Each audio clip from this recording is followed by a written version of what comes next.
இங்க வர்றவா எல்லாருமே இங்கேன்னு மட்டும் இல்லை, கோவிலுக்கு வர்றவா, பல ஆச்சாரியார்களை தேடி போறவா எல்லாருமே தனக்கு இது வேணும் அது வேணும்னு வேண்டிப்பா.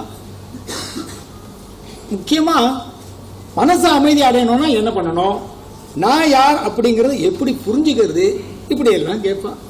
ஆனா இந்த ராமநாத பிரம்மச்சாரியும் முதலியார் பாட்டியும் தனக்கு எது வேணும் கேட்டதே கிடையாது. அதனாலே இவ என்ன கேட்டாலும் செய்ய வேண்டிய நிர்பந்தம் எனக்கு.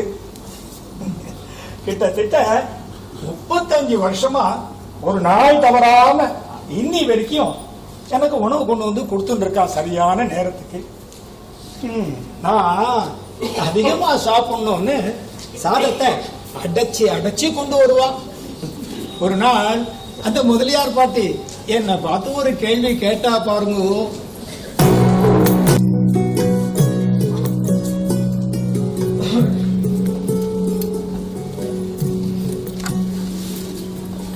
பாத்தியா ஓய், பாட்டி பயங்கர புத்திசாலி. எப்பவுமே கொண்டு வர அதே பாத்திரம் தான். ஆனா 2-3 நாளா அதுல சாதத்தை நன்னா அமுத்தி அடைச்சி உருண்டையாக்கி கொண்டு வரா. எனக்கு தெரியாத மாதிரி குறைச்சலா இருக்கிற மாதிரி உதிரி சாதத்தை நன்னா அப்படி எடுத்துன்னு வரா. அதுதான் பாட்டியோட கெட்டிக்காரத்தனம். குறைச்சலா இருக்கிற மாதிரி என்ன அதிகமா சாப்பிட வைக்கிறா. பகவான், எது குறைச்சலு எது அதிகம், எது பெருசு எது சிறுசு, எல்லாம் நம்ம எண்ணம் தான். இல்ல அப்படி பாக்குறீங்க? நானா எதுவும் சொல்லல, எல்லாம் பகவான் சொன்னதுதான். நான் சொன்னதை எங்கிட்டயே சொல்லி காட்டுறா.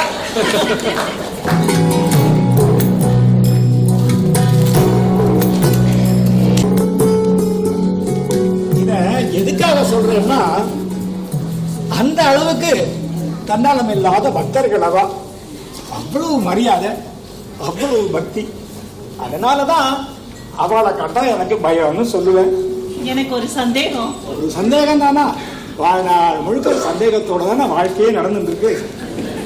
இல்ல, நான் இங்க வந்த புதுசுல எது புதுசு எது பழசு, எதுவுமே புதுசு இல்லை. எல்லாமே இருக்கிறது தான். இருக்குன்னு நினைச்சா இருக்கு, இல்லைன்னு நினைச்சா இல்லை. பகவானோட நிலை வேற, எங்க நிலை வேற.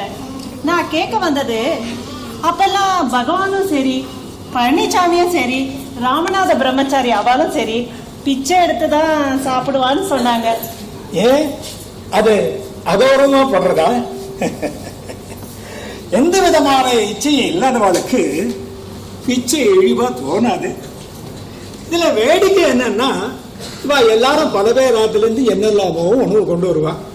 எல்லாத்தையும் சேர்த்து நான் ஒன்னா போட்டு பிசைஞ்சு எல்லாரும் சம அளவு பங்கு போட்டு சாப்பிடுவோம். இந்த குஞ்சசுவாமிக்கு கொடுக்கும் போது அவர் வேடிக்கையா சொல்லுவார், பகவான் எல்லாம் ஒண்ணுதான், அதுக்குன்னு இப்படி எல்லாத்தையும் ஒண்ணு சேர்க்க வேண்டாமேன்னு. மற்றவெல்லாம் அதை கேட்டு சிரிப்பா. இந்த சுவைங்கிறது மனசு சம்பந்தப்பட்டது. மனசு மூளைக்கு உத்தரவு கொடுத்து அதுக்கு தகுந்த மாதிரி மூளை செயல்படுறது. அப்பதான் நாக்குக்கு ருசி தெரியும், உடம்புக்கு வலி தெரியும். இந்த மனசை கட்டுப்படுத்தி அடக்கி வச்சா அமைதி தன்னால கிடைக்கும். அந்த அமைதியை வெளியில எங்கெல்லாமோ தேடுறோம். அது அவளுக்குள்ளேயே இருக்குன்னு யாருக்கும் தெரிய மாட்டேங்கிறது. மனசு மூளையை இயக்கிறதுனால எல்லாத்தையும் இழக்கிறது. அதை புரிஞ்சுக்கிறதுக்கு யார் யார் எத்தனை பிறவி எடுக்கணுமோ அது அவளோட பிராரப்தம். பகவான், என்ன அடுத்த சந்தேகமா? மனசு எப்ப அமைதி அடையிறதோ அப்ப சந்தேகம் சந்தோஷமா வெளியேறிடும். யாராவது கேள்வி கேட்டா உடனே பதில் சொல்லாம பகவான் கொஞ்ச நேரம் கழிச்சு சொல்றதா எல்லாரும் சொல்றாங்க. அது எப்படி உங்களுக்கெல்லாம் எதையும் நினைக்காம இருக்கிறதுக்கு கஷ்டமா இருக்கோ, எனக்கு எதையாவது நினைப்புல கொண்டு வரணும்னா சிரமமா இருக்கு. யாராவது ஏதாவது கேள்வி கேட்டாங்கன்னா நான் முதல்ல இந்த உலகத்துக்கு வரணும். அதுக்கப்புறம் அவ என்ன கேள்வி கேட்டாள்னு உள்வாங்கிக்கணும். அதுக்கப்புறம் தானே நான் பதில சொல்ல முடியும். அதப்பா அடுத்த சந்தேகம் வருது பார்.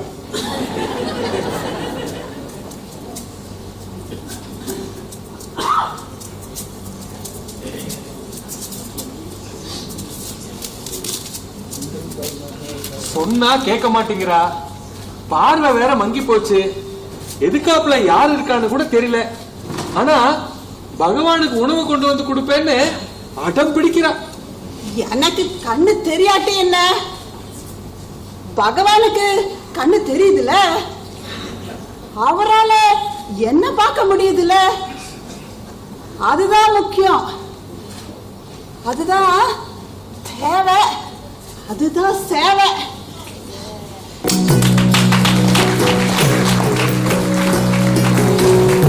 நீங்க சொல்றதெல்லாம் கேட்க கேட்க ஒண்ணு நான் ஒரு 30 வருஷத்துக்கு முன்னாடியே பிறந்திருக்கணும், இல்ல பிறந்ததுல இருந்து இங்கே இருந்திருக்கணும்னு தோணுது.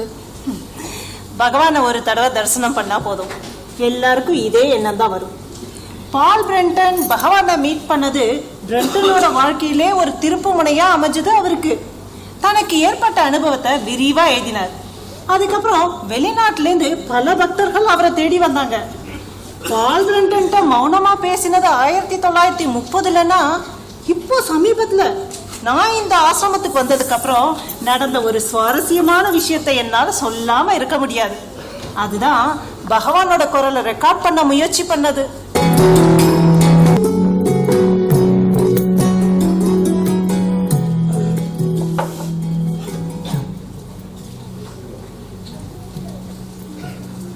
என்னது, என்ன பண்றேன்? பகவானோட குரலை ரெக்கார்ட் பண்ண வந்திருக்கோம். அதாவது பகவான் குரல் இதுல பதிவு பண்ண போறோம். We are from HMV. His masters voice என்ற ஒரு ரெக்கார்டிங் கம்பெனி. ஆபீஸ்ல இருந்து பெர்மிஷன் வாங்கிட்டோம்.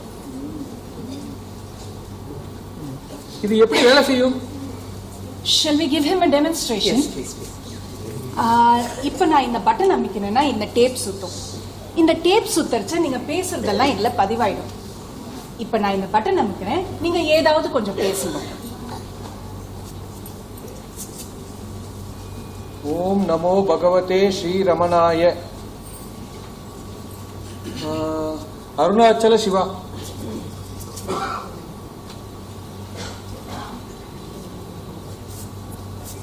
ஓம் நமோ பகவதே ஸ்ரீ ரமணாய. அருணாச்சல சிவா.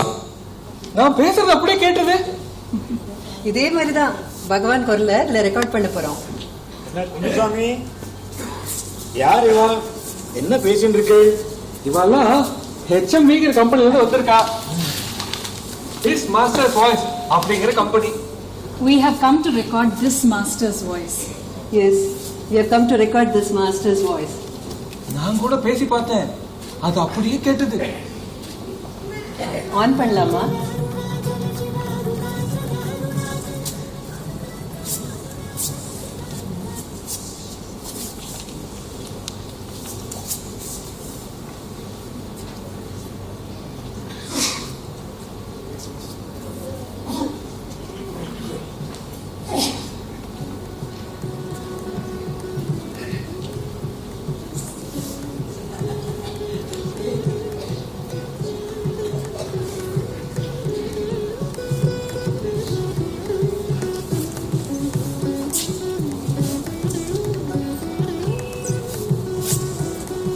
பகவான், உங்க குரலை ரெக்கார்ட் பண்ண வந்தோம், ஆனா பகவான் எதுவுமே பேசலையே. நான் பேசிட்டு தானே இருந்தேன், உங்களுக்கு தான் கேட்கல. Silence is my speech. That silence is recorded here. Do you know? Silence is grandson of speech. Bhagavan, I'm astonished. You've made me speechless. Speak less. It is always better.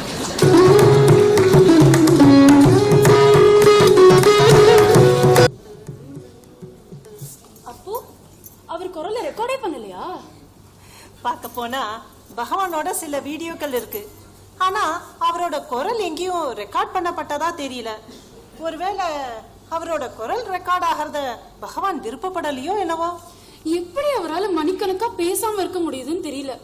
நான் பேசாம இருக்கிறது ஒரே ஒரு இடத்துல தான், அதான் பகவான் முன்னாடி இருக்கும்போது, இல்லைன்னா ஓயாம பேசிக்கிட்டே இருப்பேன். அதை நீ தனியா வேற சொல்லணுமா? ஒரு போங்க. பகவான் பேசவே மாட்டான்னு இல்ல. சில சம்பவங்களை வர்ணிக்கும் போது நானே கேட்டிருக்கேன். குஞ்சுசாமி சொல்லியும் கேள்விப்பட்டிருக்கேன். அப்படியே தத்ரூபமா நடிச்சு காமிப்பார். சில அறிவுரைகளை விரிவா சொல்லியிருக்காரு. குறிப்பிட்டு சொல்லணும்னா பகவானுக்கும் சிவபிரகாசம் பிள்ளைக்கும் ஏற்பட்ட சந்திப்பு. அது நடந்தது 1901.